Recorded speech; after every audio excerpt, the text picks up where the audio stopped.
Hola, buenos días a todos y a todas.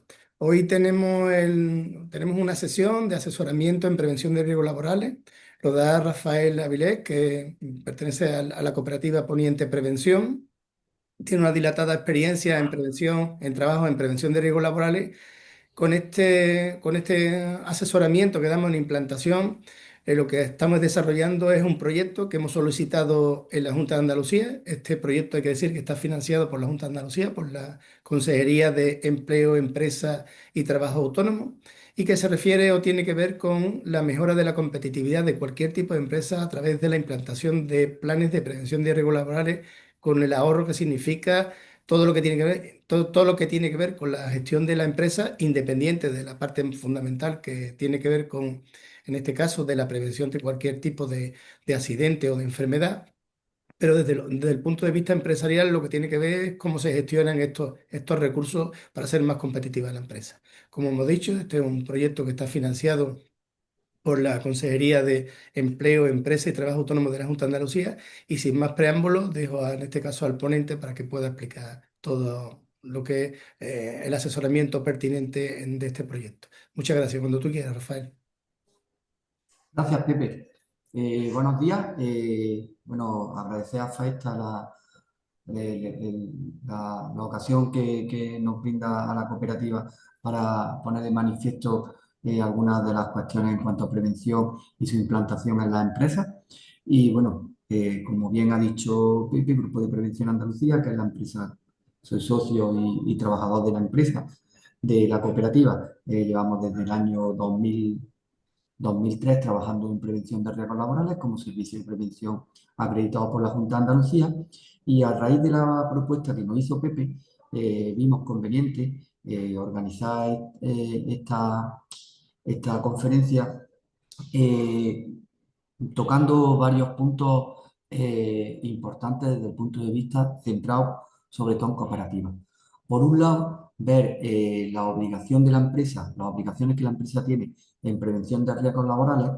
Por otro, hacer un poco de hincapié en lo que son los accidentes de trabajo, las enfermedades profesionales, hacer vamos a pasar un poquito por encima, no por encima, sino que lo vamos a tratar levemente, porque la intención de Faesta era, creo que en una reunión posterior, hacer un poco más hincapié en este tema, porque es de mucho interés para todos nosotros.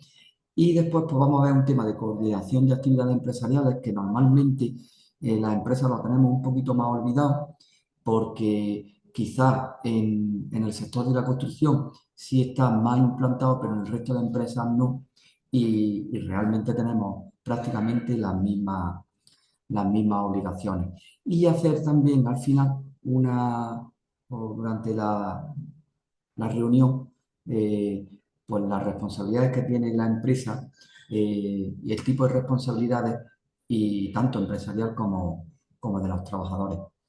Entonces, voy a empezar, si os parece, haciendo una pequeña introducción. Creo que lo veis todos bien. Bueno, fijaros, la importancia no únicamente económica, que al final pues, el dinero son números, pero detrás de cada accidente de trabajo hay una vida, hay una familia, y fijaros que cada 3 minutos en algún lugar del mundo muere una persona por accidente de trabajo o enfermedad profesional. Y cada segundo, al menos 4 personas resultan lesionadas en su lugar de trabajo. Esto nos hace ver la importancia que tiene la prevención de riesgos laborales en nuestro día a día, en el día a día de la gestión de la empresa. Al igual que nos ocupa, y así debe ser, la captación de clientes, la rentabilidad de la empresa, el prestar nuestro servicio orientado al cliente de la mejor manera posible, la prevención de riesgos laborales es un hecho básico, tanto económica como humanamente. ¿Vale? Entonces, haciendo un poquito, tirando hacia atrás de por qué la obligación en prevención de riesgos laborales de nuestra empresa, bueno, pues ya en la Constitución en el año 78 lo incluía como un derecho fundamental, pero ya en el año 99 hubo una directiva de la Comunidad Europea en la que teníamos que adaptar nuestra normativa precisamente a esa directiva comunitaria del año 89. Pero hasta el año 95 no aparece en nuestro país la Ley de Prevención de Riesgos Laborales, que aunque no seáis conscientes de esa ley, pues es la que nos obliga y la que está haciendo que nuestras empresas tengan que tener una serie de obligaciones formales en prevención y todo emana de esa ley del año 95, ¿vale? A raíz de ahí, pues todas nuestras empresas tenemos un servicio de prevención contratado, le damos una formación a los trabajadores, como ahora veremos, nuestros trabajadores pasan reconocimiento médico, en fin, todas esas, le damos la formación, hay que investigar los accidentes, en fin, todas esas obligatoriedades que vamos a ir viendo poco a poco emanan de esta ley del año 95, que fijaros ya a título un poco de anécdota, que tardamos 6 años en adaptar esa directiva comunitaria a la legislación española. Esta ley es una ley un tanto peculiar, puesto que nuestro ordenamiento jurídico está más orientado o basado en el derecho francés más que en el alemán, que es donde emana esta ley. Y esta ley, al emanar del derecho alemán, pues es una ley de mínimos. Una ley de mínimos que además deja con muchas obligatoriedades o muchos aspectos muy abiertos que nos indican un poco por dónde debemos de orientarnos, pero que, por ejemplo, a título ilustrativo, pues no dice cada cuánto tiempo hay que dar una formación. ¿Por qué? Pues dice periódicamente, o en fin, que deja muchas cosas abiertas a la interpretación y que, por tanto, pues tenemos que, desde la propia empresa y desde la experiencia del servicio de prevención y de su aplicación real en las empresas, pues ir adaptándolo a cada uno a nuestras necesidades. ¿Vale? Esta ley se desarrolla por una serie de legislación que no voy a entrar, ¿vale? El Reglamento de los Servicios de Prevención y la ley del 2003 que la reformó en su marco normativo. Y lo importante, fijaros, ¿a quién se aplica esta ley? Pues esta ley se aplica a los trabajadores por cuenta ajena, es decir, todas las empresas, cooperativas, sociedades limitadas laborales, comunidades de bienes, autónomos, todas las empresas independientemente de su forma jurídica, que contraten a trabajadores por cuenta ajena, debe implantar todo lo que indica la ley de prevención de riesgos laborales. Todas las empresas que tengan trabajadores por cuenta ajena. A los funcionarios, en segundo lugar, como vemos por aquí, a los trabajadores autónomos, y esta ley indica taxativamente que también a las sociedades cooperativas. Ya sabemos, en las sociedades cooperativas, socios, trabajadores, tenemos la posibilidad, indicándolo así en los estatutos, de optar por el régimen general de trabajadores autónomos, por el régimen especial de trabajadores autónomos o por el régimen general de la seguridad social. Independientemente de lo que elijamos las cooperativas, independientemente de esa opción, estamos obligados a aplicarla. Estamos dentro de su ámbito de aplicación. Esto es muy importante porque en una cooperativa, si los socios han optado por el RETA, por el régimen especial de trabajador autónomo, pues tienen obligación de aplicar la ley, que no, pues tienen obligación de aplicar la ley. Es una de las pocas, bueno, ya se van sumando los ordenamientos jurídicos y demás, pero que indica exactamente, hace referencia a las cooperativas, ¿vale? Tenemos la misma obligación con respecto a un socio, la cooperativa, que con respecto a un trabajador por cuenta ajena. Es decir, existe la obligación de darle formación a un socio, en prevención de riesgos laborales, existe la obligación de darle la formación a un trabajador por cuenta ajena. Existe la obligación, si así lo indica el protocolo de salud, de hacerle un reconocimiento médico a un trabajador lo mismo que a un socio, exactamente igual. Por eso, entre otras cosas, creo que acepta la postura de FAESTA de hacer esta reunión para evitar pues, que tengamos dudas, por ejemplo, con respecto a eso, ¿vale? No se aplica a la policía, a la protección civil, y fijaros, bueno, por motivos, la ley de prevención tiene varios pilares fundamentales. El primero es evitar el riesgo en el origen. Si no se puede evitar el riesgo en el origen, pues tenemos que actuar en el medio. Si no podemos actuar en el medio, entonces equipos de protección colectiva. Si no es posible equipos de protección colectiva, como última actuación, equipos de protección individual. ¿Qué ocurre con estos dos segmentos con estos dos trabajadores que tenemos aquí? Policía, seguridad, bomberos y protección civil. Pues que su propio trabajo y no podemos eliminar el riesgo porque es inherente a su trabajo.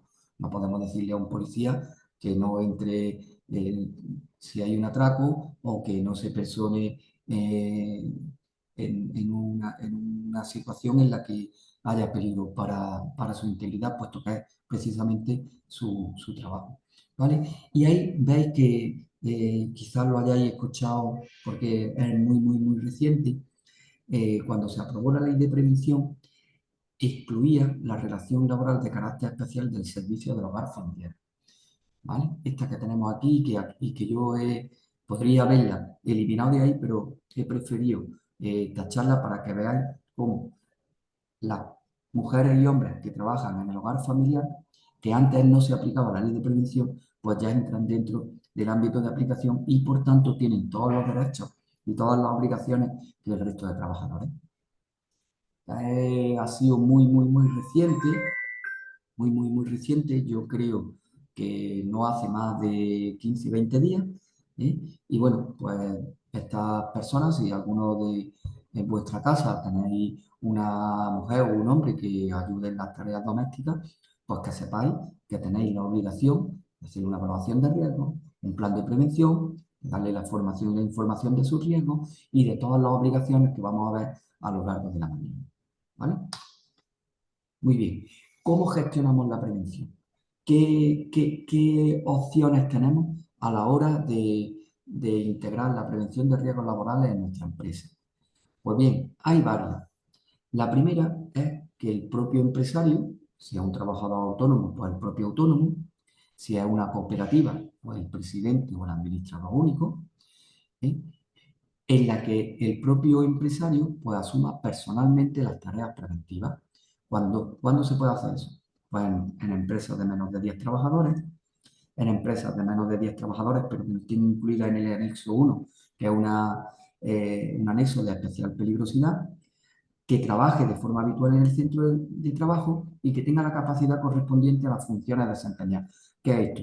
Pues fundamentalmente que sea técnico superior de prevención de riesgos laborales, que tenga conocimiento para poder hacer una evaluación y también que le pueda dar la formación y la información, por ejemplo, a los trabajadores, que pueda hacer una investigación de accidentes, en fin, es una serie de que aunque la ley permite realizarlo, implantar la prevención de riesgos laborales de esta manera, realmente, pues si soy sincero, no conozco ninguna empresa que lo haya hecho, ¿no? Porque un cargo en el trabajo diario del empresario que no está dispuesto a asumir, que no está dispuesto y bueno, pues que es difícil, que el día que tenemos una inspección de trabajo, pues la inspección de trabajo nos visita nuestra empresa, nos dejan un requerimiento, existe una lista en la que debe de aportar una serie de documentación y si realmente no tienes un servicio de prevención externo que te guíe y te prepare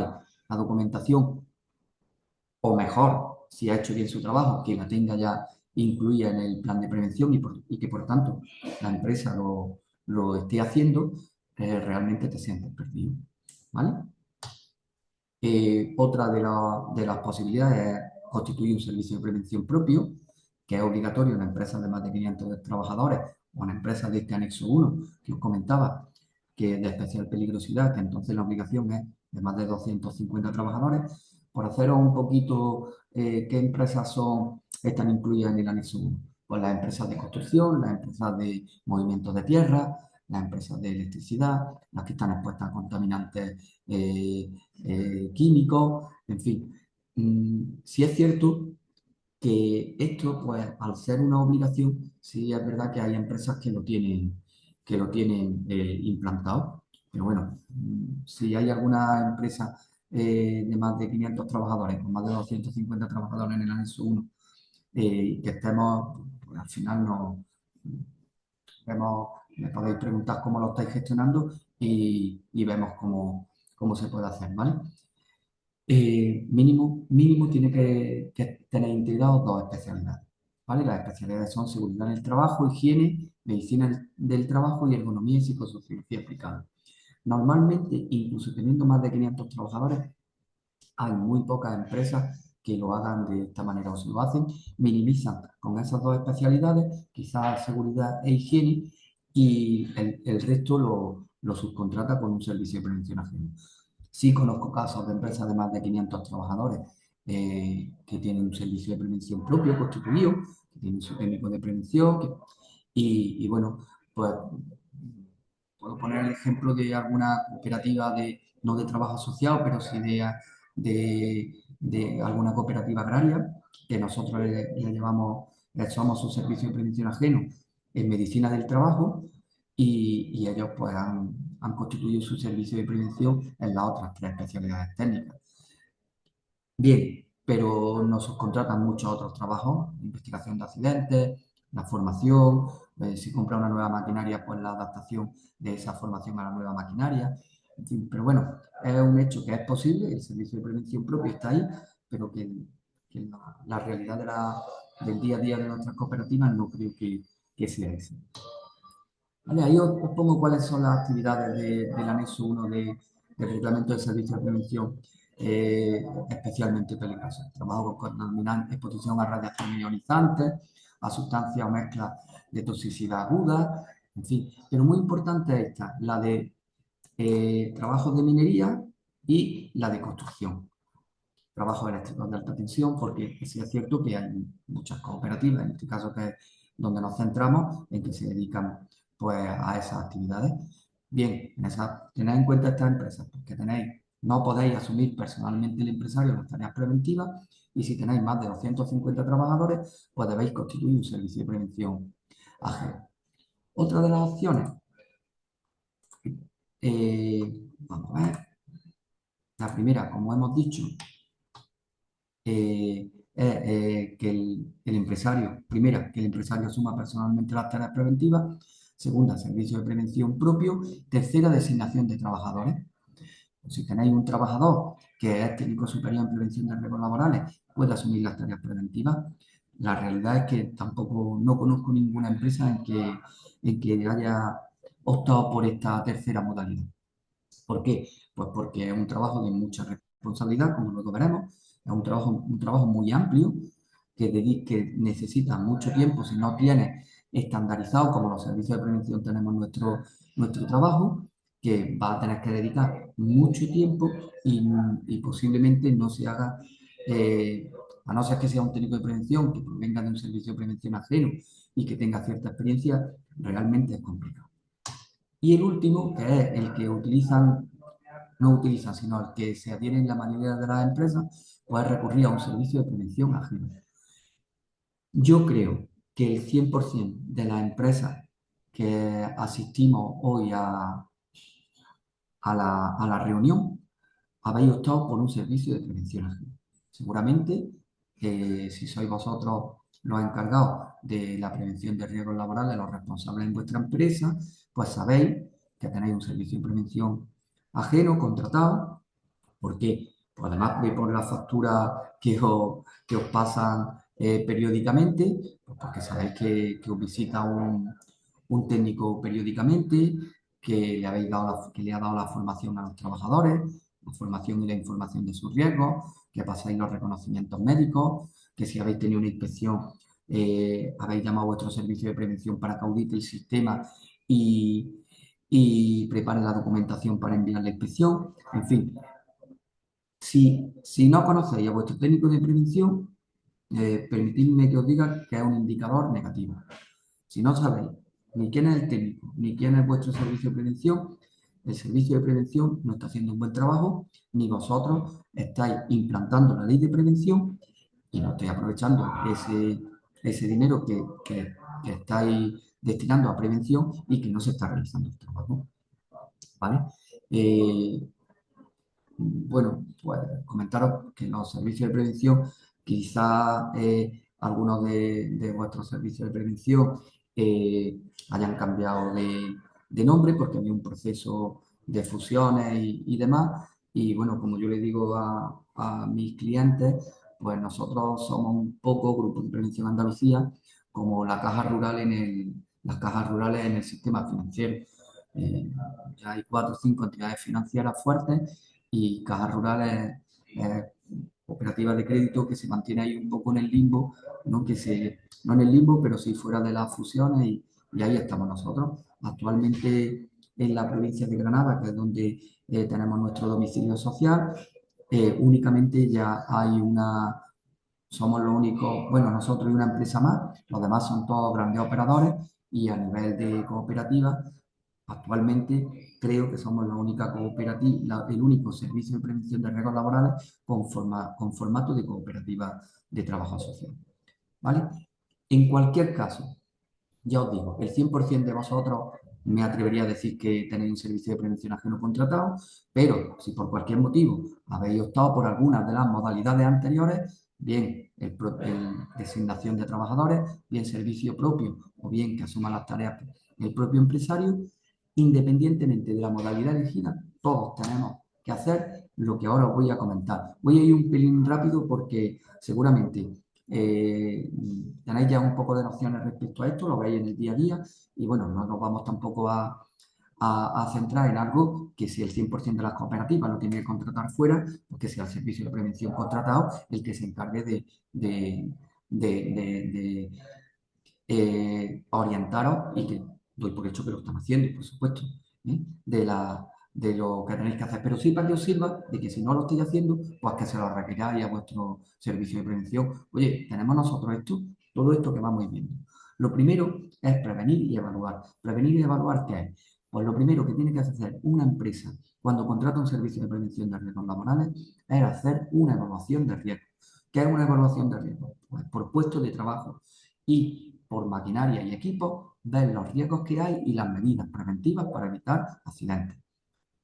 Muy fácil de definir y complicado de hacer por la propia características de los trabajadores. Tenemos que ir viendo puesto por puesto qué riesgos hay y qué medidas preventivas tenemos que tomar. Esas medidas preventivas luego pasan a un segundo estudio, que es la planificación preventiva, que esas medidas preventivas vamos a priorizarlas y vamos a ver cuál hacemos primero, cuál hacemos después y quién es el encargado de ponerla en marcha. ¿Vale? Eso es la evaluación de riesgo. Evaluación de riesgo y planificación preventiva. Eso es la primera obligatoriedad que tiene la empresa cuando contrata o cuando implanta, mejor dicho, ya como he comentado, hay varias modalidades, cuando implanta la ley de prevención de riesgos laborales en la empresa. ¿Vale? Esa evaluación debe revisarse periódicamente y cuando haya alguna maquinaria nueva, algún equipo de trabajo nuevo, algún proceso productivo nuevo, hay que actualizarla también. ¿Vale? Pues lo primero, evaluación de riesgos laborales, perdón, evaluación inicial de riesgos y planificación de la actividad preventiva. La segunda es el de formar e informar a los trabajadores. Esta formación e información que debe hacerse siempre en horario de trabajo y si no en horario de trabajo debe compensarse con vacaciones o con días libres, ¿vale? Debe ser gratuita también para el trabajador. Bueno, no obstante, esto es lo que dice la ley, pero la realidad es que, bueno, ya eso en las empresas, nosotros como servicio de prevención no entramos en eso. Nosotros lo que hacemos es, con la empresa, acordar un horario y un calendario para darle la formación e información a los trabajadores bueno, pues hacerlo de la manera que a la empresa pues, le cause el menor perjuicio en cuanto a su proceso productivo. Que lo hacemos fuera de horario laboral, bueno, eso es algo interno de la empresa y que la empresa debe considerar y debe de ajustarlo con sus trabajadores como lo hace. Nosotros, nuestro caso concreto es que estamos abiertos a todas las posibilidades. Incluso si hay trabajadores que trabajan a turnos, pues nos ajustamos a esos turnos, damos la formación por la mañana al turno de por la tarde y lo damos por la tarde al turno de mañana, en fin, de la manera que lo importante es que esa formación e información se dé. Y pues, lo podamos dar en nuestras instalaciones, en nuestra aula de formación, o nos desplazamos a la empresa y le damos las instalaciones de la empresa. sin ningún tipo de problema. Incluso si hay las instalaciones de la empresa, pues podemos darla in situ, podemos ver los riesgos con la maquinaria que tiene, con el proceso productivo, en fin. Desde el Grupo de Prevención de Andalucía, pues total flexibilidad e implicación, porque la formación e información de los trabajadores es la primera herramienta que tenemos para que disminuyan los accidentes de trabajo y concienciemos a nuestros trabajadores. Y también, ¿por qué no decirlo?, concienciar a los empresarios. ¿Vale?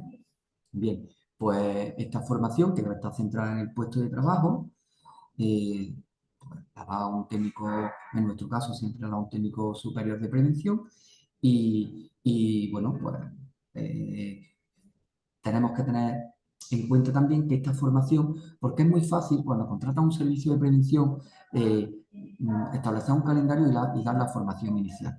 Perfecto, pero también tenemos que tener en cuenta que contratamos nuevos trabajadores. Siempre que contratemos a un nuevo trabajador, yo como consejo, por favor, llamad a vuestro servicio de prevención, que le dé la información y la formación a ese trabajador nuevo. Lo tenéis incluido en contrato. Seguro, lo tenéis incluido en contrato, ya que se paga algo que se haga bien. ¿Eh?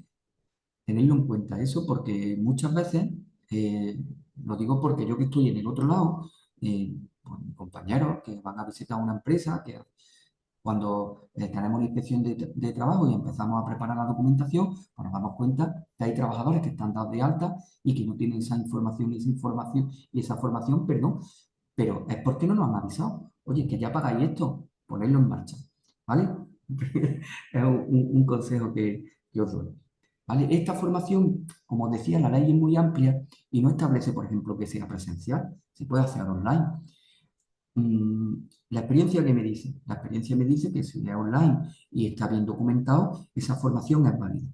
Pero esa online le quita a la formación la reciprocidad. No puedes hacer preguntas, no aparecen en la propia formación por la interacción entre los trabajadores y el formador de dudas y riesgos que existen, que incluso pueden ser que no se hayan puesto de manifiesto. Entonces le quita mucha calidad a esa formación. Yo os digo, estoy totalmente seguro porque como servicio de prevención los contratos tienen que incluir mínimos que no podemos eludir. Tenéis la formación y la información contratados. Aprovecharlo y con la de presencial. ¿Vale? Bueno, todo esto es lo que os he comentado antes, que es gratuito, implantarse dentro de la jornada laboral, está centrada en el puesto, todo esto ya lo hemos visto. Otro de las obligaciones y por tanto, perdón, derechos y por tanto obligaciones de la empresa es el derecho a la vigilancia de la salud. Todos los trabajadores tienen derecho a un examen de salud. Bien, es obligatorio que la empresa lo ofrezca, pero no es obligatorio que el trabajador lo haga, excepto cuando así lo indique la normativa de salud. ¿A qué me refiero? Nosotros, como ya os comento aquí, un pequeño inciso, recordad, estamos en cooperativa. La obligación con los trabajadores que tenemos contratados por cuenta ajena es la misma obligación que tenemos con los socios de la empresa, independientemente que sean autónomos o que estén asimilados al régimen general. ¿Vale? Bien, pues en ambos casos es obligatoria que nuestra cooperativa le ofrezca al trabajador la posibilidad de hacer el reconocimiento médico de empresa. ¿Qué ocurre? Porque si un trabajador no quiere hacerse ese reconocimiento médico, perfecto, nos firma un documento, todos los servicios de prevención tenemos un documento para esta situación en la que indica que la empresa le ha ofrecido ese reconocimiento médico y que el trabajador no ha querido hacerlo. Bien, perfecto. ¿Se cumple? ¿Siempre? No. ¿Por qué? Porque hay determinados puestos de trabajo en los que sí es obligatorio. ¿Por qué? Porque existe riesgo tercero, porque existen unos riesgos que pueden desencadenar el día de mañana una enfermedad profesional y entonces es obligatorio. Y el trabajador no puede negarse. Por ejemplo, construcción, por ejemplo, movimiento de tierra, por ejemplo, instalaciones eléctricas, por ejemplo, conductores. Todos estos puestos Es obligatorio que la empresa ofrezca el reconocimiento médico y es obligatorio que el trabajador se lo pase. ¿Vale? Muy bien. ¿Este reconocimiento médico en qué consta? Pues este reconocimiento consta en la aplicación del protocolo que establece salud. Por ejemplo, ¿es obligatorio que un administrativo se le haga un electro? No, no es obligatorio. Nos indica que hasta los 50 años pues no es obligatorio que un puesto de trabajo de administración se haga un electro. ¿Cuál es la realidad? Que en nuestro caso, nosotros le pasamos el electro al 100% de los trabajadores. Todos los trabajadores que acuden al reconocimiento médico se hacen el electro. ¿Por qué? Porque así lo considera nuestro departamento médico, porque está en nuestra clínica y no vamos a desaprovechar la oportunidad para, en el caso de que ocurra que se ha ocurrido, en detectar una posible enfermedad aunque no tenga relación con el trabajo. ¿Vale? Pero si alguna vez habéis pasado un reconocimiento médico y el servicio de prevención no ha hecho el electro, no es que lo esté haciendo mal, es que está aplicando el protocolo de salud mínimo. No se está cumpliendo, pero bueno, nosotros, por ejemplo, se le hace también no solo el electro, se le hacen otras pruebas que no están obligadas por protocolo, pero bueno, ya os digo, es un poco, entre comillas, entenderme esto, ya que está allí, lo aprovechamos. El coste para nosotros es mínimo y creemos, porque así nos lo ha dicho la experiencia, que tiene porque se han detectado, sobre todo a nivel cardíaco, pues muchas patologías que si no lo hubiéramos hecho, es verdad que la empresa no hubiera tenido ningún problema, puesto que han sido una enfermedad que no es laboral, pero bueno, a ver, no estamos aquí para cubrir expedientes, estamos para hacer las cosas bien. En fin, bueno, hecho este inciso, la vigilancia de la salud, el reconocimiento médico, el trabajador pasa su reconocimiento médico y a la empresa lo que se le envía es un certificado en el que se indica si es apto o no es apto o si es apto si tiene alguna restricción. Los resultados van directamente al trabajador, nosotros lo hacemos a través de nuestra plataforma web, una plataforma en la que entra el trabajador con un usuario y una contraseña que la primera vez tiene obligación de cambiarla en esa plataforma que nosotros tenemos. El trabajador puede ver los reconocimientos médicos que se ha hecho desde que entró en la empresa, puede imprimirlos, puede enviárselos a su médico de familia, en fin. La empresa nunca conoce el reconocimiento médico, los resultados de ese reconocimiento médico. Únicamente lo que tiene es un certificado en el que indica si ese trabajador es apto o no es apto para trabajar. En el 99,9% de las veces el trabajador es apto. En un 0,01 es apto con condiciones y en otras, pues en otros casos en los que no sea apto porque aparezca alguna patología, pues se inicia un proceso de incapacidad. Es mínimo, pero bueno, existe también. Otro de las medidas de los derechos de la empresa, perdón, de los derechos del trabajador y por tanto una obligación de nuestra empresa es la de entregar equipos de protección individual. ¿Vale? Esos equipos de protección individual deben yo siempre, por favor, cuando lo adquiráis, que tenga marcado CE, que se adecue a la normativa y que se adecue al puesto de trabajo y al riesgo que se pretende eliminar. No eliminar porque no se elimina el riesgo, pero sí las consecuencias. ¿Vale? Es importante, muy importante, desde el punto, esto que os he comentado desde el punto de vista del trabajador. Tiene el derecho a que le entreguemos los EPI. Desde el punto de vista de la empresa, documentarlo. Se le entrega equipo de protección individual, pues todos los servicios de prevención tenemos un documento ad hoc para eso, en el que establece pues, el equipo que se le ha dado, la fecha en la que se ha dado, la cantidad que se le ha dado y el trabajador que lo firme. ¿Por qué? Porque es la única manera que tenemos la empresa de demostrar ante la inspección o ante el organismo pertinente que se le ha hecho entrega de esos EPI. Ya no es solo que cumplimos, es que tenemos que demostrar que cumplimos. Así es, así es. Podemos verlo desde las ópticas que veamos, pero no vamos a aplicar paños calientes en este caso. Es obligación de la empresa entregar los EPI. Y es más, es obligación de la empresa el que los trabajadores lo utilicen. Si un trabajador, imaginaos que llega la inspección de trabajo a nuestro centro y un trabajador no está utilizando los guantes. Nos sanciona, se inicia un proceso que ahora después veremos, hay una sanción, esa sanción la paga la empresa. Incluso aunque tengamos documentado que le hemos entregado ese EPI. Es obligación de la empresa entregar el EPI y velar por su uso. ¿Vale? Podemos entrar, si eso cuando acabe la ponencia y tengamos un poco de un periodo, un momento de plantear dudas y demás, podemos plantearlo, me podéis preguntar las dudas que tengáis, seguramente aparecerá este tema porque es recurrente y es normal que sea recurrente porque es un problema que tenemos las empresas y las cooperativas en particular, pero es así. Tenemos obligación de entregar EPI y velar por su uso. Bueno, otro de los derechos que tiene el trabajador es abandonar el puesto de trabajo en caso de riesgo grave e inminente. Perfecto. En muy pocas ocasiones, en 20 y tantos años de experiencia que tengo, ha ocurrido esto. Y en caso de que ocurra, pues que se vaya porque nos va a beneficiar incluso al empresario. Riesgo grave e inminente. Estamos hablando de un riesgo grave que afecte de manera muy dañina al trabajador y con una probabilidad de que ocurra muy alta. Las evaluaciones de riesgo siempre se tiene en cuenta el riesgo tanto, por un lado, la probabilidad de que ocurra y el daño que ocasiona.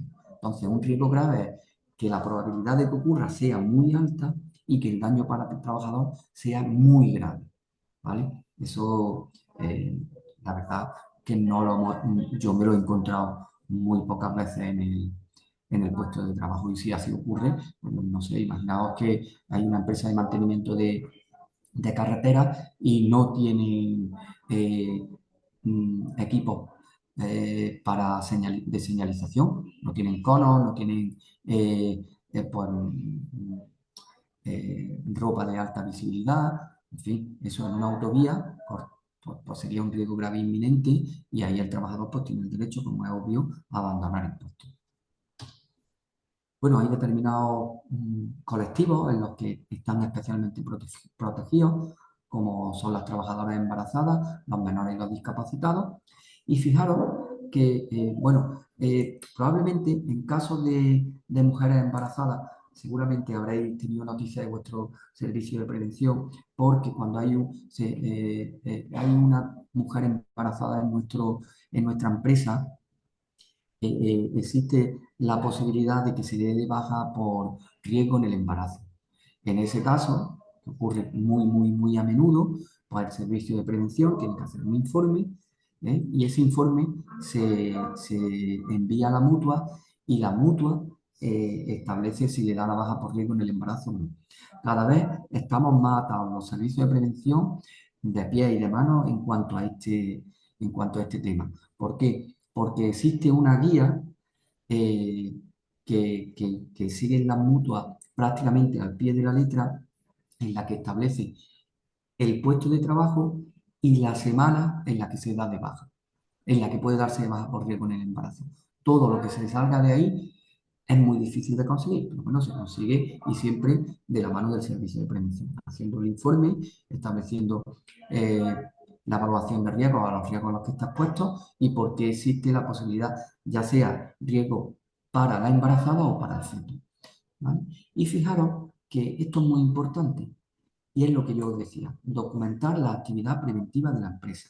¿Qué quiere decir eso? Pues que tenemos que tener por ejemplo, la evaluación de riesgo en la empresa, la que ha hecho el servicio de prevención, el servicio de prevención no la envíe, bueno, como se hacía hasta ahora, que si se imprima y esté en papel en la empresa, se mande por email en PDF, que si se le ha dado la formación a los trabajadores, que los trabajadores firmen como que han recibido esa formación y que el servicio de prevención te haga un certificado de esa formación impartida, si se ha hecho tengamos un reconocimiento médico, pues que tengamos el certificado de aptitud, ¿eh? Si había un accidente de trabajo, si ha hecho una inspección de ese accidente de trabajo, que esté en la empresa documentado y que todo lo que se vaya haciendo se documente. ¿Por qué? Porque es la única manera que tenemos las empresas de demostrar que la implantación de prevención se está haciendo de manera real. Y hay aquí otra que no le damos mucha importancia, quizás en obras sí, pero no en el resto de actividades, que es coordinar las actividades empresariales. ¿Qué es coordinar las actividades empresariales? Voy a ir esto un poquito más rápido, no por ello que tenga menos interés, pero lo voy a decir, lo voy a indicar, voy a intentar hacerlo de manera muy clara, muy resumida. En el caso de obras, tiene una legislación específica que es un poquito más extensa, pero que seguramente que los que tenéis obras, estaréis, que trabajéis en obras, lo tengáis asumido, porque ahora todo se gestiona a través de plataformas y tenéis que tener, cuando entra un trabajador en obra, adjuntar toda esta documentación, todas las obligaciones que tenemos con los trabajadores, con nuestros trabajadores, formación, información, reconocimiento médico, autorización de uso de maquinaria, eh, toda esa documentación, nosotros tenemos que exigírsela a una empresa que entre a trabajar en nuestro centro. Me explico. Por ejemplo, en un porcentaje muy elevado, nuestra empresa, la limpieza la puede hacer una empresa externa. Bien, pues esa empresa, los trabajadores de esa empresa, nosotros debemos exigirle que tenga el reconocimiento médico hecho o, en su caso, la, la renuncia a ese reconocimiento, que tenga la formación y la información, que tenga, por supuesto, que esté dado de alta, que esté al corriente en las nóminas. ¿Vale? ¿Por qué? Porque si ocurre un accidente, nuestra empresa es responsable solidario. Nos pueden sancionar. No únicamente no nos pueden sancionar por nuestros trabajadores, también por los trabajadores que entran a trabajar en nuestro centro de trabajo. Y debemos exigirle además que nos envíen un documento en el que ponga claramente los riesgos que aparecen en nuestro centro por estar ellos trabajando allí. Me explico un poco. Si yo hago una evaluación de un puesto de trabajo, de una empresa, por ejemplo, de que el proceso productivo sea envasado, bien, pues existe unos riesgos de atrapamiento, por ejemplo, cuando se abría una máquina y va a arreglarse, existe unos riesgos de atropello porque existe torillo en esa empresa, pero yo no he detectado que haya un riesgo, por ejemplo, de caída por suelo húmedo en las tareas de limpieza. ¿Por qué? Porque en el puesto de trabajo de limpiadora no está en esa empresa. Bien, pues nosotros debemos exigirle a la empresa de limpieza que entre en nuestro centro que nos aporte esa evaluación de riesgo y que nos diga qué riesgos aparecen en nuestro centro por estar trabajando. ¿Vale? Esto es muy importante, puesto que si hay algún accidente de trabajo o hay alguna inspección, nos van a citar a las dos empresas, ¿vale? Y nosotros somos responsables solidarios, es decir, si no cumple la empresa que nosotros hemos subcontratado, si no cumple, respondemos nosotros. Y desde el otro punto de vista, si nosotros vamos a trabajar a otro centro de trabajo, la empresa que nos contrata puede exigirnos esto. Oye, dame tu evaluación de riesgos, dime los riesgos que aparecen en mi centro por estar tú aquí trabajando. Es muy evidente, por ejemplo, cuando hacemos una reforma. Si hay una reforma y hay una cuadrilla de trabajadores, de albañiles, aparecen unos riesgos que antes no estaban. Tenemos que tenerlos en cuenta. ¿Mm? Muy bien, pues esto en el sector de la construcción hay una ley ad hoc para esto, y que seguramente estaréis, permitidme que os diga, harto de ella, puesto que estáis continuamente aportando documentación a la contrata principal o pidiéndole vosotros eh, documentación a la subcontrata, pero que está un poco más olvidado en el resto de sectores y que evidentemente es muy importante.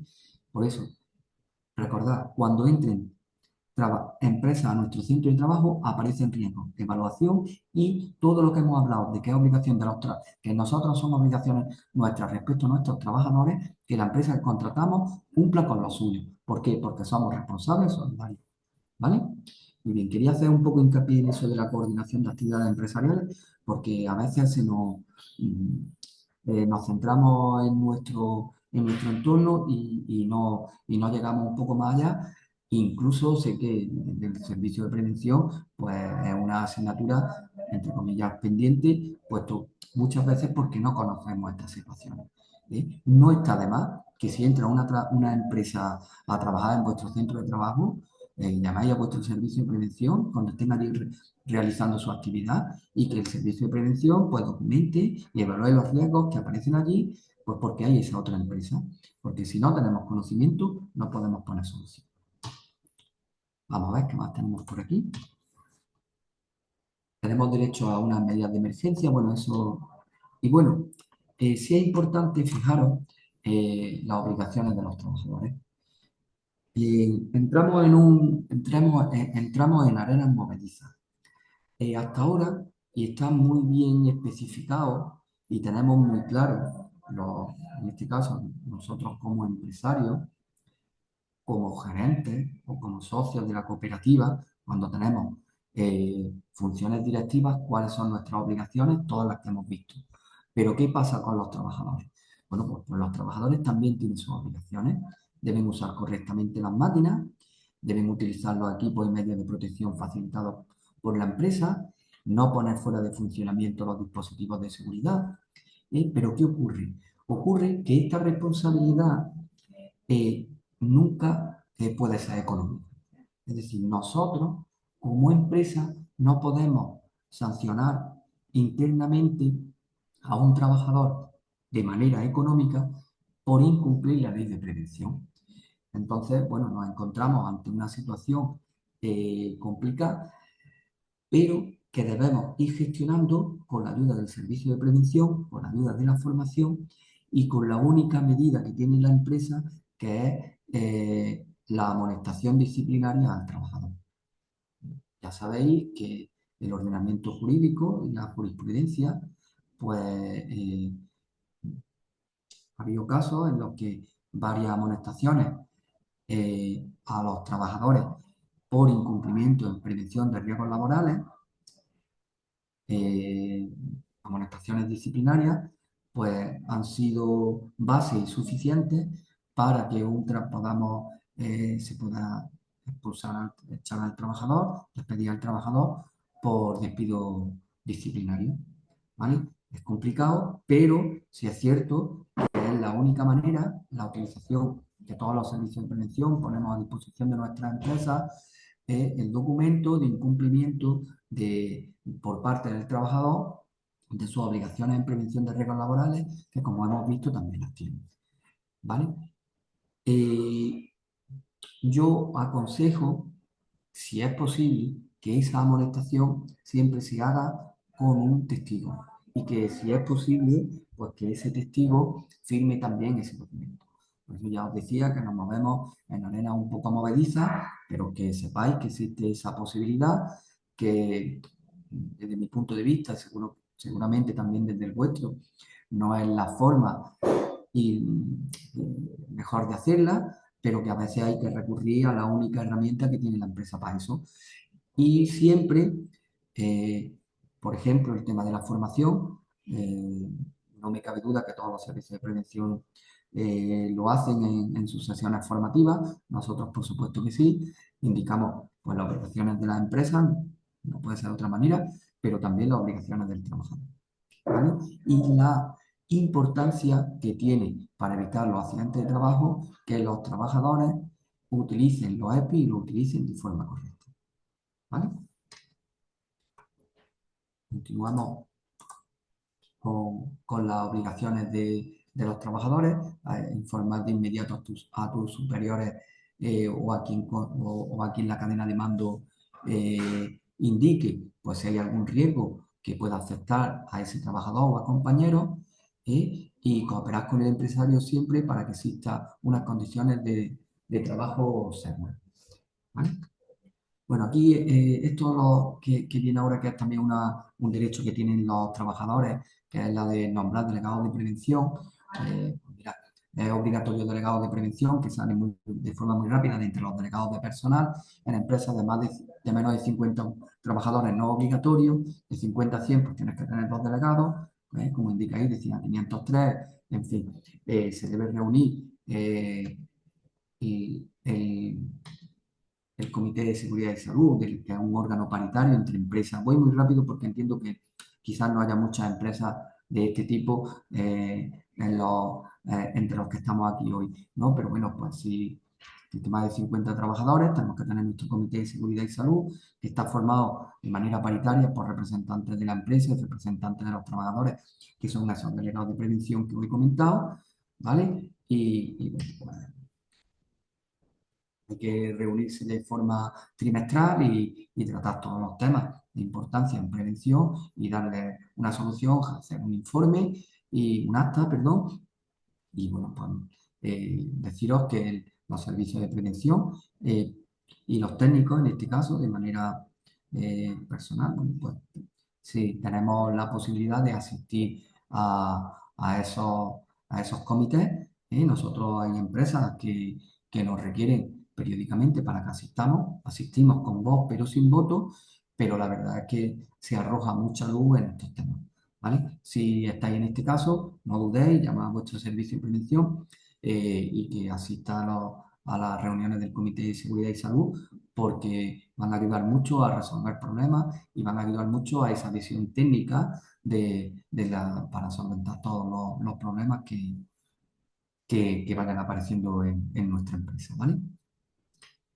Bueno, aquí os voy cambiamos un poco en esta primera parte que hemos hablado entiendo que ha sido un poco rollazo, he intentado hacerlo de manera rápida y de la manera que sea más, más pasable, ¿no? Pero bueno, ya hemos visto derechos, hemos visto obligaciones, hemos visto cómo quién debe de realizarlo, que hay varias opciones, pero que el 100% de las empresas prácticamente recurre al servicio de prevención, que se debe dar formación, que se debe dar información, que se debe entregar EPIs, que se debe hacer reconocimientos médicos y que todo eso se debe documentar. Y que por otro lado recordar que si entran empresas a nuestro centro de trabajo o nosotros vamos a otros centros de trabajo a trabajar, pues que tenemos deber de coordinar esas actividades empresariales y poner de manifiesto los riesgos e informar a los trabajadores de esos riesgos que no estaban en nuestro centro de trabajo y que ahora aparecen. Vale. Bien, ese por un lado ha sido la primera parte de la exposición, ponemos un punto y seguido y ahora hablamos de salud. Hablamos de lo que es un accidente de trabajo, hablamos de lo que es una enfermedad profesional y vamos a continuar después con las responsabilidades que tenemos las empresas y que tienen los trabajadores. Vamos a ver. Un accidente de trabajo eh, es toda lesión corporal que un trabajador sufra con ocasión o consecuencia del trabajo por cuenta ajena. Y mirad lo que os pongo ahí en negrita. Ojo en cooperativa. ¿Por qué? Porque en cooperativa también tiene en consideración de accidente de trabajo el accidente que tenga un socio que esté en régimen general, pero que presta el trabajo, no puede ser de otra manera, en la empresa. ¿Vale? Toda lesión que se ocasione en el puesto de trabajo, toda lesión corporal, tiene la consideración de accidente de trabajo. ¿Vale? Eso, eh, pues un esguince que se produzca en un corte, una caída, todo eso es un accidente de trabajo. ¿Por qué? Porque ocurre en la empresa, independientemente de quién sea el responsable, independientemente de si ha sido una negligencia del trabajador. Toda lesión que no ocurra en nuestro centro de trabajo a uno de nuestros trabajadores, en caso de cooperativa, recordad también socios, es un accidente de trabajo. ¿Vale? Mira, aquí en la segunda parte, no en la segunda parte, en la segunda parte de esta definición que habla del accidente in itinere, que está aquí, que ahora os diré lo que es, también es accidente de trabajo. Primero, accidente de trabajo, toda lesión corporal que el trabajador por cuenta ajena o autónomo en cooperativa tiene en el lugar de trabajo, como ocasión o como consecuencia del trabajo que presta. Dos, todas aquellas enfermedades que no aparecen en un listado que ahora veremos después y que la causa única sea el, el trabajo por cuenta ajena. Eso también se considerará, ahora arrojaremos un poquito de luz sobre esto, accidente de trabajo. ¿Y qué es también accidente de trabajo? Pues el accidente in itinere. El accidente in itinere es el accidente que sufre un trabajador cuando va al trabajo o vuelve del trabajo. Hay muchas, eh, mm, con respecto al accidente in itinere, de si tiene eh, un determinado tiempo. Es decir, desde nuestra casa, cuando yo salgo y vengo a trabajar, el accidente in itinere es una hora, es media hora, son 10 minutos. Pues no, no. La ley no establece cuánto. La ley no establece tanto, cuánto. La ley dice que debe ocurrir en el camino de ida o vuelta, que no se hayan producido interrupciones y que se realice por el itinerario habitual. Ya está. Todo accidente que ocurra cuando venimos, claro, cuando venimos o vamos o salimos del trabajo, es accidente in itinere, siempre que no se produzcan interrupciones y siempre que se haga por el itinerario habitual. Me explico. Yo salgo de trabajar y paro a comprar en el supermercado. Salgo del supermercado y sufro un accidente de tráfico. ¿Es accidente in itinere? No. ¿Por qué? ¿Por qué ha ocurrido ¿por qué ha pasado más de una hora? No. Porque se han producido interrupciones. Porque yo he salido de mi trabajo, he parado a comprar en el supermercado y ahí se rompe el nexo causal. Ahí ya no hay causa. Ya incluso si yo salgo de mi trabajo y el supermercado, por seguir con este ejemplo, está justo debajo y me ocurre a los 10 minutos cuando he salido del supermercado o me ocurre en el supermercado, eso ya no es accidente mínimo, ¿vale? Es importante esto.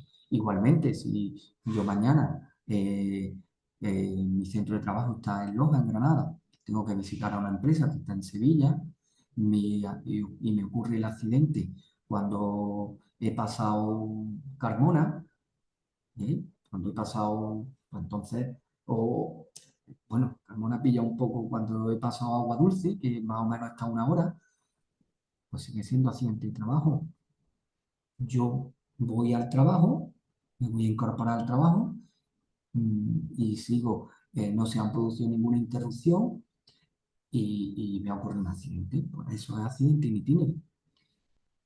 Diferente es, a ver, permitidme un pequeño paréntesis.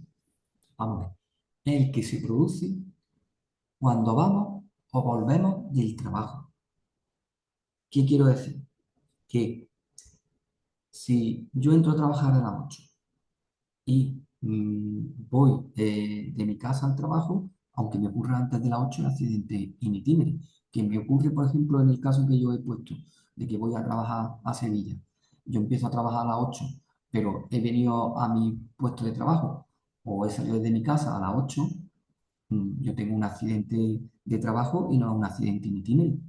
Un accidente de trabajo. Porque en horario laboral es un accidente de trabajo. ¿Vale? No hay ningún problema. Pero el accidente in itinere es el que ocurre cuando salimos de nuestro horario laboral o cuando mm, salimos de nuestra casa para incorporarnos en horario, permitimos un poco, prelaboral. Ese es el accidente in itinere. ¿Por qué tiene importancia el accidente in itinere? Pues tiene importancia porque las prestaciones que tiene un trabajador por accidente in itinere, que está fuera de su horario laboral, son las mismas que si hubiera sido un accidente de trabajo. Esto yo creo que Pepe, que si no luego que me, que me modifique lo que él crea oportuno, creo que se va a ver en una sesión posterior. Vamos a ver, nosotros tenemos una baja por enfermedad común, un resfriado, por ejemplo, y si no indica nada el convenio colectivo, los primeros 3 días el trabajador no cobra, del cuarto al día 17 o 18, creo, cobra un 60%, y a partir del día 21 de ese día, que creo que es el 21, los primeros 3 días no se cobra, el día 4 al día 21 el 60% de la base y a partir del día 21 el 75%. Bien, si es un accidente de trabajo, se cobra el 100% desde el primer día. Y además, los costes de seguridad social los asume la mutua. Es decir, que tanto para el trabajador como para el empresario tiene mucha importancia. Por eso es importante y es una protección tanto para el trabajador como para la empresa que los accidentes en itinere tengan la consideración de accidentes de trabajo. Es muy importante. Además que el 100% de los accidentes en itinere, como no puede ser de otra manera, suelen, bueno, no el 100%, pero suelen ser accidentes de tráfico. Entonces, puede ser que sean accidentes importantes los que tengan consecuencias elevadas y grandes. ¿Vale? También un accidente in itinere, el que se produce una persona que va andando y mete el pie en una alcantarilla y se rompe un pie. Pero que es importante tener en cuenta que es accidente in itinere porque tiene la misma protección, tiene el mismo nivel de protección que un accidente de trabajo en horario de trabajo y en nuestro centro de trabajo. ¿Vale? Y tener en cuenta, por último, para dejar esto un poquito y avanzar, no hay un tiempo mínimo y lo único que establece la ley es que ocurre en el camino de ida y vuelta, que no se produzcan interrupciones y que se realice por el itinerario habitual. ¿Vale? Que si paramos, ya sea como he comentado en el ejemplo de un supermercado, o paramos a recoger a los niños de una actividad extraescolar, se me ocurre, o paramos para tomarnos una cerveza en el bar, se rompe el nexo causal. A partir de ahí ya no es accidente inminente, ¿vale? Y que si el camino habitual dura más de una hora, porque es accidente in itinere, que tenemos que ese día trabajar en otro centro de trabajo y ese desplazamiento dura más tiempo que el habitual al nuestro, porque es accidente in itinere, y que no existe un tiempo mínimo, el necesario, ¿vale? Bueno, vamos a avanzar un poquito con el accidente in itinere. Bueno, os he comentado, todo esto lo he ido comentando, no obstante, creo que como en otras ocasiones, Pepe os puede pasar luego la presentación sin ningún tipo de problema, yo se lo paso a él y lo podéis tener a vuestra disposición cuando queráis. Y el segundo término que os quería comentar era el de la enfermedad profesional. ¿Por qué? Porque igual tiene el mismo nivel de protección una enfermedad profesional que un accidente de trabajo, ¿vale? Como he comentado antes, a nivel de sueldo, a nivel de obligaciones en cuanto, esto desde el punto de vista en cuanto a pago de la seguridad social y demás. Y mirad, es un poco complicado el tema de la enfermedad profesional. ¿Por qué?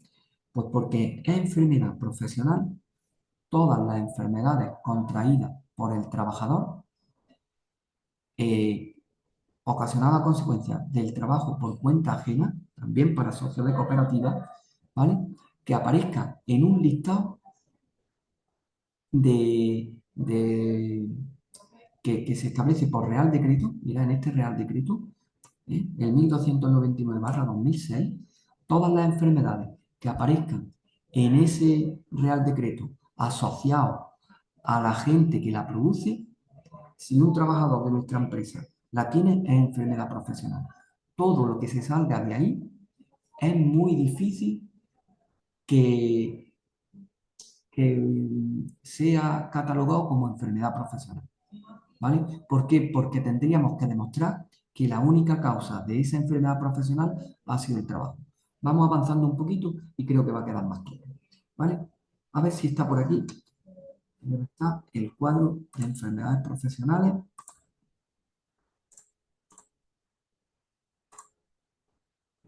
Por aquí.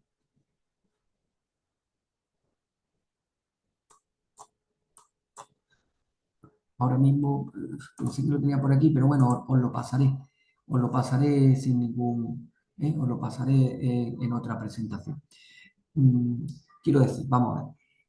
Hay un Real Decreto, el Real Decreto 1299/2006, que establece una serie de enfermedades y el causante que lo provoca. Si está dentro, si un trabajador nuestro tiene esa enfermedad y está causada por esa gente, es enfermedad profesional. Si no, tenemos que demostrar que la única causa ha sido el trabajo que ha desarrollado. Y si logramos demostrarlo, entonces de manera automática pasa a ser accidente de trabajo y tiene el mismo nivel de protección. ¿vale? Entonces, es muy importante, es capital que si un trabajador nuestro tiene una enfermedad que nosotros creemos que puede ser profesional, lo primero es ir a ese listado. Si lo tiene, enfermedad profesional. No tiene que estar reconocido y sin ningún tipo de problema, enfermedad profesional. Si no está reconocido, si no está indicada esa enfermedad y el agente que lo causa, tendríamos que demostrar que la única causa ha sido el trabajo por cuenta ajena y entonces pasaría a ser accidente de trabajo y por tanto el mismo nivel de protección. Ese tránsito es muy complicado. ¿Por qué? Pues porque las enfermedades profesionales, las enfermedades que no están en ese cuadro, demostrar que la única causa ha sido el trabajo es prácticamente imposible.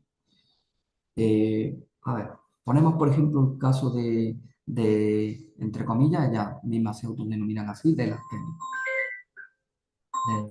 las mujeres y hombres, bueno, que trabajan las que limpian en los hoteles, por ejemplo, las camareras de piso.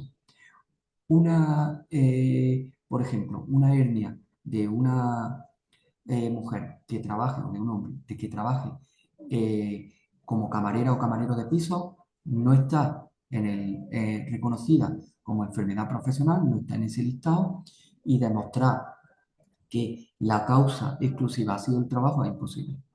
¿Por qué? Porque esas mujeres y esos hombres también limpian en su casa, también hacen la cama en su casa, también hacemos muchas actividades fuera que pueden provocar una hernia y que por tanto esa enfermedad, esa dolencia va a ser imposible demostrar que la causa única es el trabajo, por tanto no va a ser reconocida como accidente de trabajo y por tanto va a tener un menor nivel de protección. Por eso que ese colectivo está luchando tanto, y es muy entendible, para que esa enfermedad profesional aparezca en ese listado, para que de manera automática sea considerada enfermedad profesional.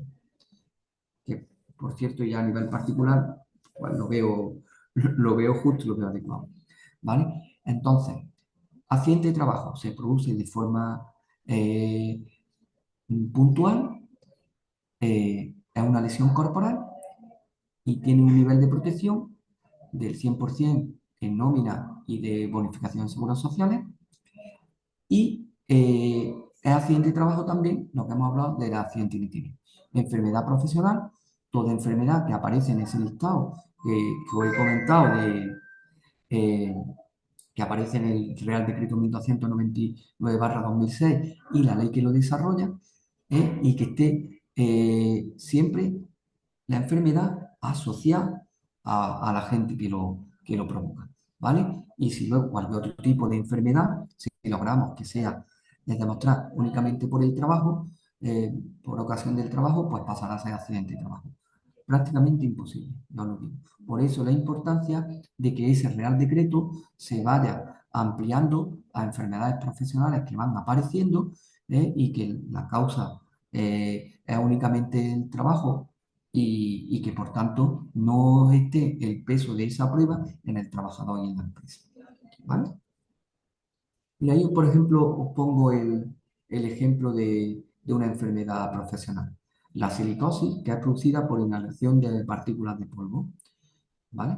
Esa es una enfermedad que aparece en el Real Decreto asociado a la exposición a sílice, por ejemplo, en talleres de mármol, y ahí, pues, si un trabajador de esta empresa tiene silicosis, de una empresa de este sector tiene silicosis, pues automáticamente, como aparece en ese listado y está causado por el agente sílice, pues automáticamente se considera enfermedad profesional. Es muy importante porque una baja de un trabajador, como he comentado, sería del 100%, la empresa tiene sus bonificaciones, bueno, pues eh, no hay que demostrar nada, ¿vale? Si no estuviera en ese listado, si lográramos demostrar que la única causa es el trabajo que desarrolla la empresa, pues sería accidente de trabajo, pero eso es prácticamente imposible, ¿vale? Ah, mirad, por aquí tengo lo que os comentaba de la enfermedad profesional y la causa que lo provocan, ¿vale? En esta tabla del anexo 3 de ese Real Decreto que os comentaba, pues enfermedades profesionales en el grupo 1 causadas por agentes químicos, te la enumera y el agente químico, enfermedad profesional causada del grupo 2 por agentes físicos y quien lo produce, biológicos y agentes no comprendidos. En fin, ahí lo desarrolla todo y nosotros, cualquier persona, puede consultar cuál es la enfermedad, el agente que lo produce y si, y si es ocasión con únicamente de... No hay que demostrar que es únicamente por el trabajo. Ya está recogido y ya lo tenemos reconocido. Bien, en la última parte de esta charla que estamos teniendo, ¿vale? Me gusta siempre hacer un hueco al tema de las responsabilidades legales en materia de prevención de riesgos laborales, ¿vale? ¿Por qué? Pues porque no está muchas veces claro y muchas veces, aunque esté claro, eh, pues se presta mucho a debate porque se entiende incluso si es justo o no es justo. No estamos aquí para ver si es justo o no es justo, estamos aquí para ver lo que es, ¿vale? Cada uno tendremos nuestra opinión al respecto, pero, y yo estaré encantado de que lo debatamos después si así lo consideráis oportuno, pero lo que es lo que es. Es decir, vamos a ver diferentes tipos de responsabilidades y vamos a ver qué sujetos están expuestos a este tipo de responsabilidades.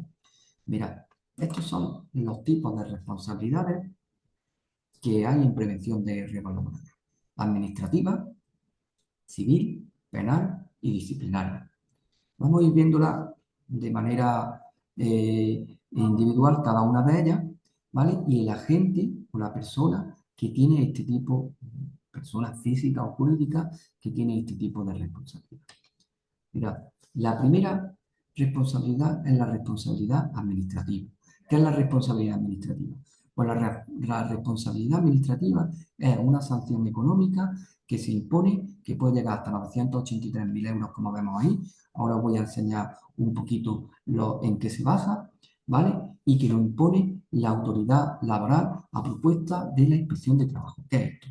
Bueno, pues esto es que, como consecuencia de una inspección de trabajo en nuestro centro, como consecuencia de un accidente de trabajo, como consecuencia de cualquier actuación que haya hecho un inspector de trabajo en nuestra empresa, eh, pues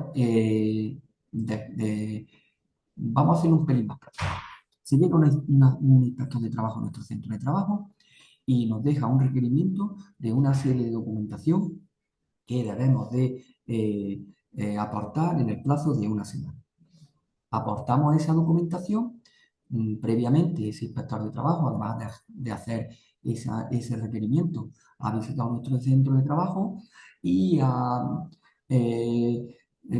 visualizado o ha detectado una serie de riesgos que no están debidamente o bien eliminados o bien no se han tomado los equipos, no se han adoptado las medidas de prevención adecuadas.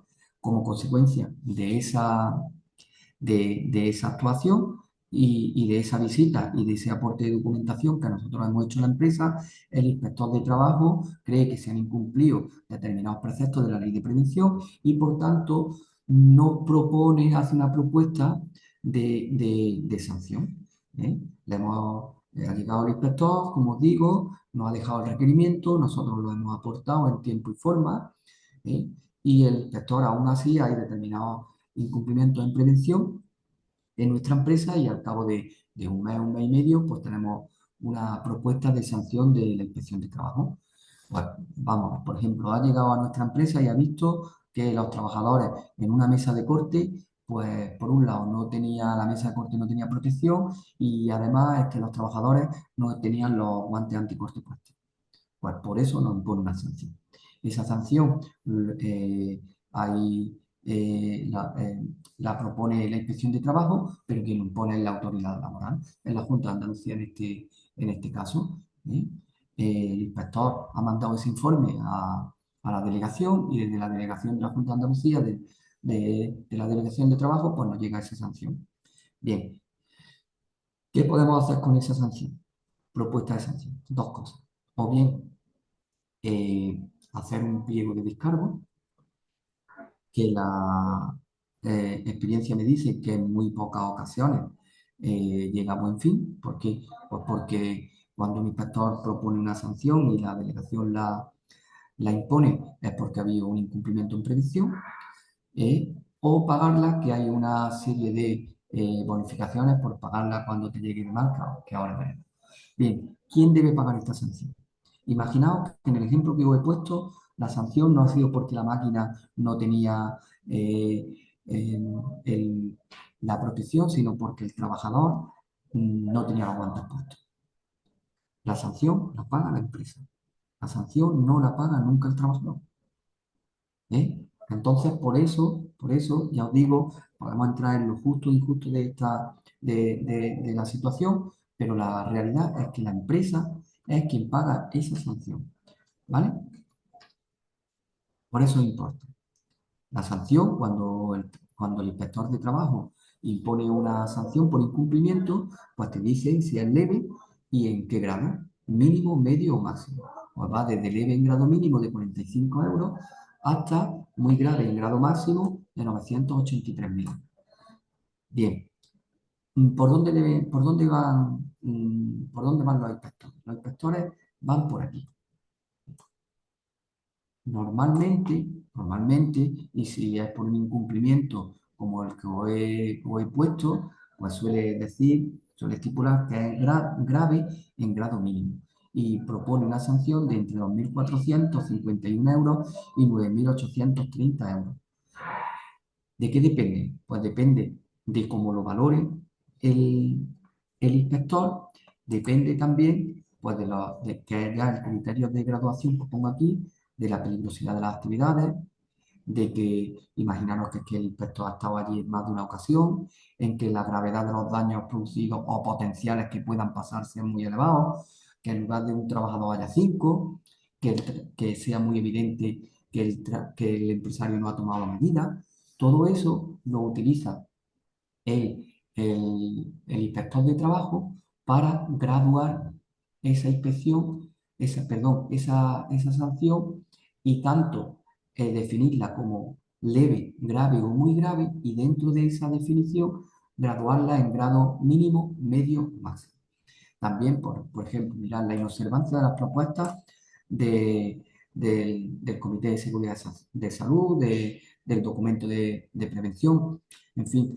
Hay veces también que previo a una inspección de trabajo tenemos una inspección del Centro de Prevención de Riesgos Laborales. El Centro de Prevención de Riesgos Laborales es un centro adscrito a la Delegación de Trabajo de la Junta de Andalucía y tiene una serie de inspectores que no tienen capacidad de sanción, pero que sí puede comunicar esos incumplimientos a la inspección de trabajo y que la inspección de trabajo sancione. Bien, si tenemos una inspección de ese centro de prevención de riesgos laborales, tened en cuenta que tenemos obligación de poner en marcha todas las actuaciones que nos están indicando, ¿vale? Son inspecciones que, si bien, como he comentado, no tienen potestad sancionadora, pero sí pueden iniciar un proceso de inspección de trabajo, ¿vale? Pues todas estas cosas, todas estas situaciones que os he comentado, hacen que una sanción administrativa eh, pueda ir desde leve en grado mínimo, que no he visto ninguna, porque ya os digo, es muy raro que los inspectores de trabajo se muevan por, y sancionen por incumplimientos que no sean graves en grado mínimo y que por tanto, pues que una empresa que incumpla pues va a partir prácticamente al 100% desde 2.451 euros. Os pongo otro ejemplo de 2.451 euros. Una empresa que recibe una inspección de trabajo y que no tiene contratado un servicio de prevención ajeno, eh, o como dije al principio, el propio empresario desarrolla las actividades preventivas o designa un trabajador, que es prácticamente nunca. Si un trabajador visita vuestra empresa y no tenéis un servicio de prevención contratado, ya aseguro yo que empezáis por aquí. 2.451. Si además no se ha contratado tampoco la vigilancia de la salud, probablemente sea el doble.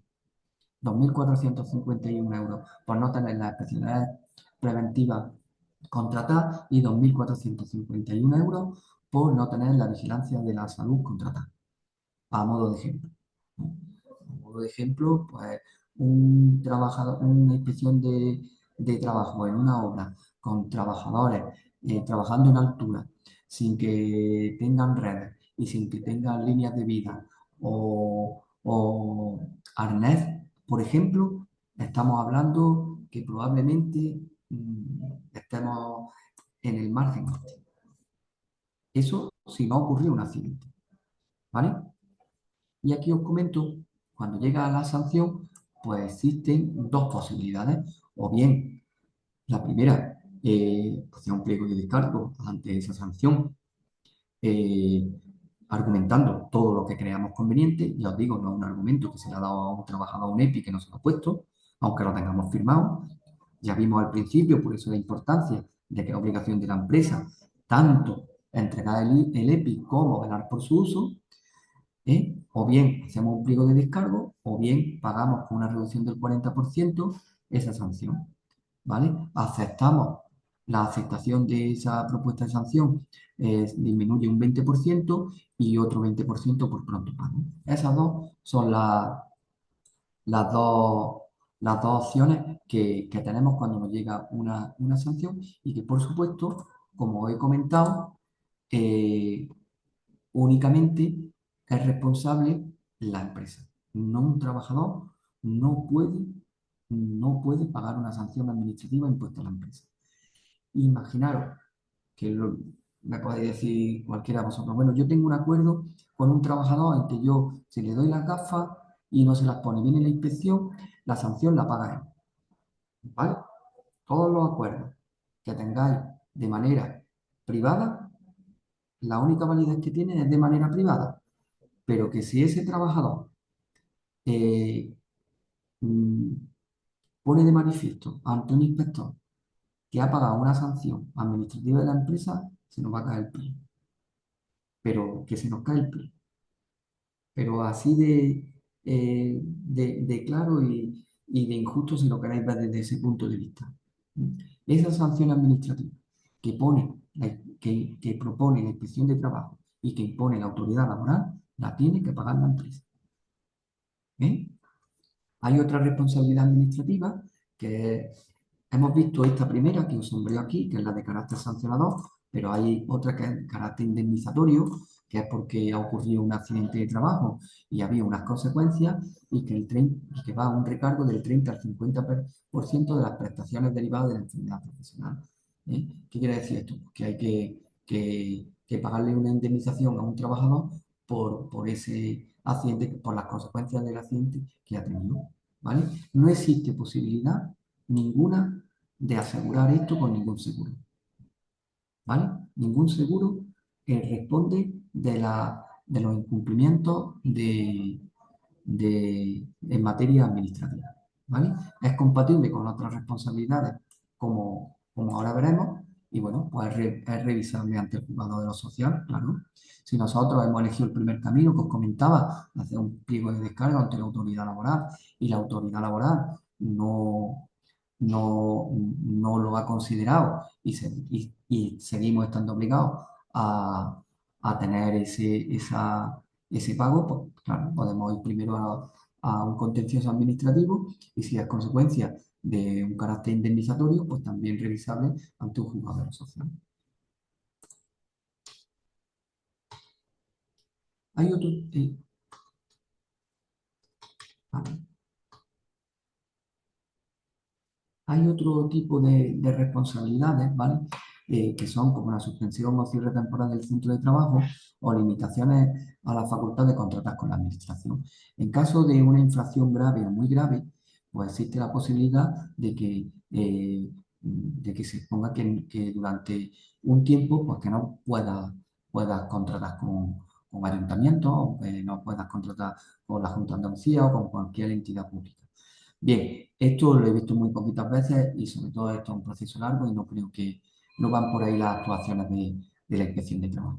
Después hay otra serie de responsabilidad, como la responsabilidad civil, que es compatible con la administrativa, Pepe, me estoy...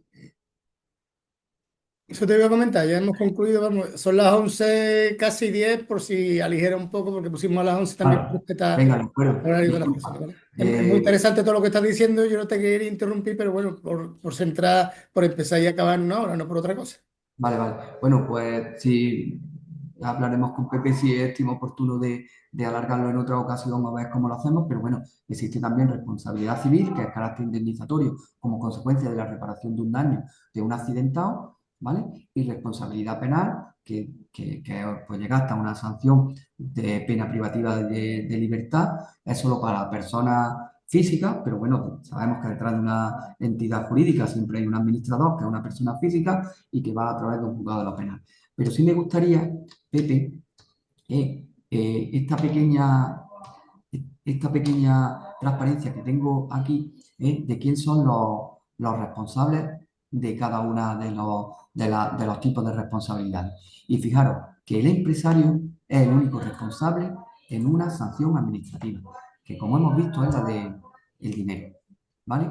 Un trabajador nunca es responsable de una responsabilidad administrativa. En cambio, sí lo puede ser de tanto civil como penal. La realidad es que para que un trabajador sea responsable civil o penal en un accidente de trabajo y tenga que indemnizar de daño y perjuicio o privación de libertad, en caso de que sea penal, es muy, muy, muy limitado. Normalmente, siempre, y así es, en estos casos, el responsable es el administrador de la empresa. Y esta que os comentaba, que es únicamente para el trabajador, que es la responsabilidad disciplinaria, en la que de forma interna el empresario puede hacer responsable al trabajador, como comenté, por el tema de no utilizar o no utilizar de forma adecuada los equipos de protección individual, por ejemplo, y que puede ir desde una amonestación verbal y escrita y desencadenar cuando hay varias en un procedimiento de despido. ¿Vale? En fin, se me quedan muchas cosas, pero he Bueno. intentado hacer un Muchas, repaso. muchas gracias, Rafa. De todas maneras, como tú has comentado y nosotros estuvimos hablando previamente, este es el primer seminario que yo creo que ha sido una aproximación muy, muy detallada. Yo creo que no es una aproximación, sino prácticamente ha sido la explicación de todo lo que tiene que ver con la gestión de la prevención, que es importantísimo. Lo más importante también, yo creo que hay que significarlo, es constatar tu experiencia con los ejemplos prácticos que has puesto o conocido, que tiene que ver con tu propio desarrollo de tu trabajo y que sí que seguramente más adelante estará previsto, como tú has comentado, como vuelvo a repetir y nosotros hemos comentado, hablaremos más detenidamente del accidente de trabajo, las enfermedades profesionales y toda la problemática o distintas interpretaciones que se puede hacer en este caso. Yo darte las gracias en este sentido, decirle que a todos los participantes pues se le enviará y a todos los inscritos se le enviará en este seminario grabado y bueno, y quedamos más adelante para esto. Habrá que, yo supongo que será en febrero, marzo, más tardar, porque yo creo que enero es un poco más complicado, pero sobre febrero y marzo seguramente haremos el segundo seminario más específico de lo que estuvimos hablando. Y si quieres, ya va en tu propio desarrollo, de tu propia exposición, si quieres entrar en algún detalle más de responsabilidades, sanciones y ese tipo de cosas, porque tú lo consideres importante, pues podríamos entrar en ese tipo de asuntos. Sí, lo que sí, al margen de lo que dices, es que ya sabes que nosotros estamos siempre dispuestos y encantados de colaborar con la Federación en el tema de nuestro trabajo en particular. Sí, me gustaría que quizás se haya quedado ahí. Me gustaría que tengan en cuenta nuestras cooperativas la obligación de contratar el servicio de prevención y ya que se contrata y se paga, exigirle al servicio de prevención, ¿Vale? exigirle en la medida de lo posible que el servicio de prevención actúe en nuestra empresa, ya que lo pagamos, nos vamos a tirar de él, porque en muchas ocasiones los servicios de prevención estamos encantados de eso. Y ya que lo tenemos contratado, bueno, pues vamos a utilizar esa herramienta. Bueno, muchas gracias por tu presión. Bueno, dar de nuevo las gracias a Rafael Avilés de la cooperativa del Grupo Poniente Prevención Andalucía y ya a todos los asistentes, a todos los participantes y en este seminario decirles que seguramente, bueno, seguramente no seguro, como y me vuelvo a repetir, en febrero o marzo, en función también del ponente y de los otros seminarios que hagamos, pues se hará seguramente el segundo seminario donde se especificará un poco más sobre los temas tratados, como ha comentado en este caso el ponente sobre accidentes de trabajo y enfermedades profesionales. Sin más, darte las gracias, Rafa, y bueno, y quedamos a la espera.